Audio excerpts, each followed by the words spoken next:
integration process early rather than asking for advice. Now, we as investors often pay the nonprofit partners ourselves, and we also train partners to do this so that as they become big companies, as they scale globally, they're doing this around the world as well. And this isn't happening nearly enough. It's one tool we can use to start rebalancing the equation between community and technology investment. So these cannot be one-off examples if we are to meet the challenge of climate change. Globally, 25 million solar panels, 400 million vehicle chargers to meet this challenge. Just imagine all of these real crisis. Global climate progress relies on local action. And this truly is where it gets really hard. It's actually relatively easy to invest from a windowless room and not really think about all the consequences of implementation on the ground, as I did in the university. It's much harder for us and me to walk in and I remember early in this work bringing a new transportation app. Transportation access is one of their key challenges. Doing this beautiful and I was demonstrating this new app to them and saying, well, do you think this would help you? What's your feedback? And you can use this. And they looked at me kind of perplexed and said, well, this is sort of an interesting, fancy new app. We would use this. What we really want is our after-school shuttle back that was cut from the city budget last year. And I was turning red and feel the heat rising in my face, being talked about uncomfortable.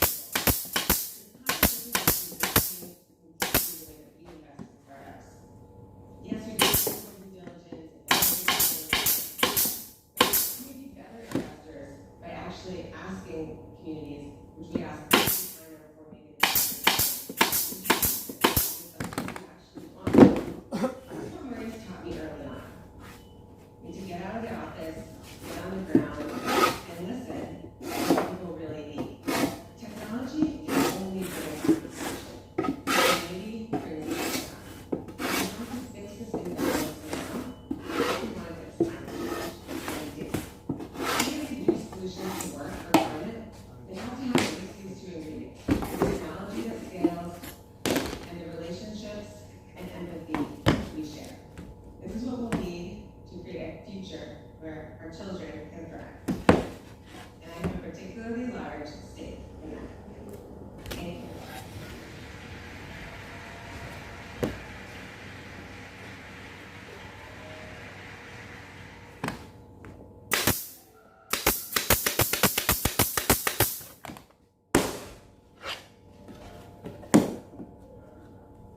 There's so much debate right now about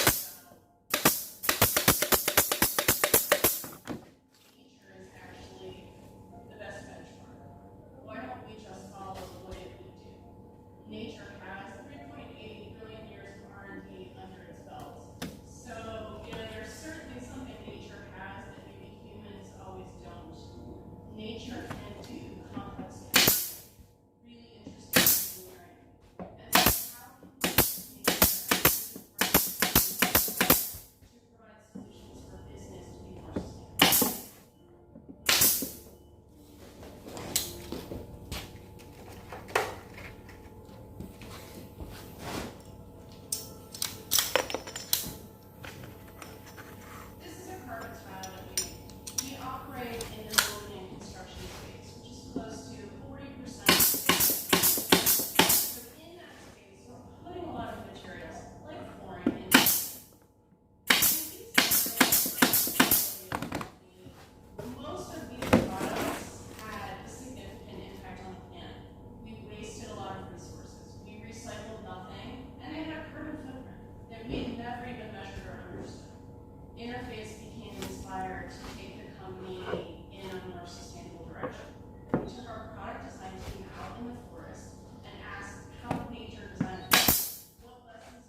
I grew up in Bokaro Steel City in eastern India, an industrial township surrounded by power plants and steel smelters.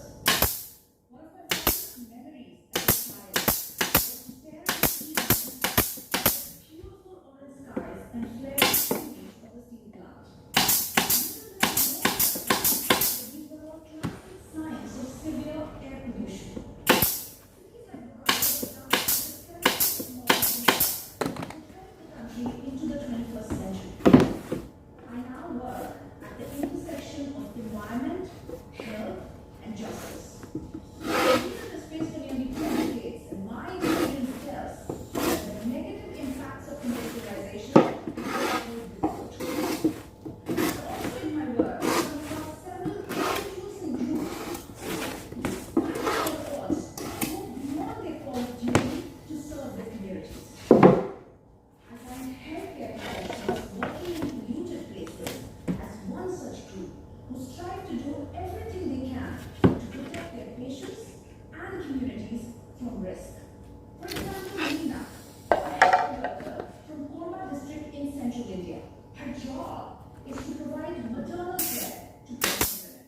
However, in a region that is surrounded by coal and power plants and is considered among the top 5 critically polluted places in India.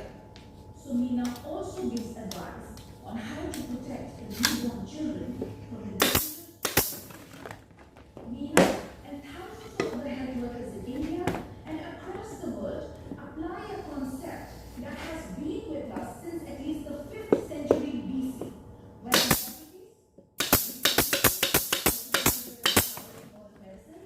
wrote about the role of physicians in his book of the epidemics. He said, and I quote, "The physician must be able to tell the antecedents, know the present, and foretell the future. Must mitigate these things with 2 special objects in view with regard to disease, namely, to do good or to do no harm." The doctrine of do no harm is the basis of the Hippocratic Oath, which is one of the most widely known codes of ethics. Now, the definition of the Hippocratic Oath is moving on today, but most health professionals adhere to it daily, as we have witnessed in the last 2 years of the COVID-19 crisis.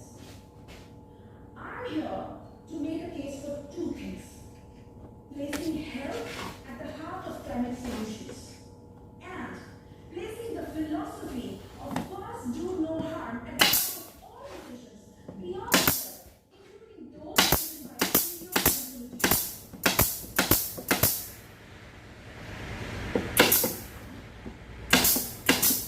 Let's be clear about one fact. The climate crisis is air, water, shelter, security, all the basics on which the human life depends. Burning of fossil fuels for electricity, heat, or transport is a major driver of climate change and a major contributor to air pollution. Globally, air pollution causes 70 million premature deaths each year. That's 30 deaths every minute. Way more than the death toll COVID by the end of summer of 2021. And the poor and the marginalized are more severely impacted. Now, extreme climate events not only threaten people's health, but healthcare's own infrastructure and capacity to respond.